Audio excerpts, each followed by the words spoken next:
Do you know friendship? Friendship কাকে বলে সেটা জানার জন্য দেখো তোমার একটা নিয়ম শিখতে হবে। এই জি এবং এইচ, লেটার জি এবং এইচ, এরা দুইজন ফ্রেন্ডশিপ করছে আই এর সাথে, ঠিক আছে?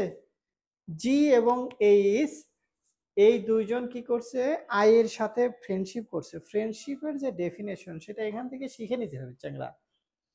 ডেফিনেশন হচ্ছে, যেহেতু জি এবং এইচ আই এর সাথে বন্ধুত্ব করে যদি কোনো ওয়ার্ডে এরা একত্রে থাকে, এই তিনজন আই জি এইচ, তাহলে এই দুইজন কি করে, এই জি এবং এইচ এদের বন্ধুর স্বার্থে এরা সাইলেন্ট হয়ে যায়।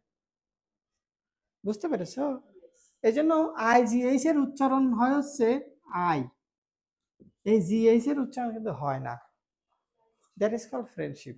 কোন ওয়ার্ডে যদি আই জি এইচ একত্রে থাকে তাহলে উচ্চারণ কি হবে, শুধু আই হবে, জি এইচ হবে না।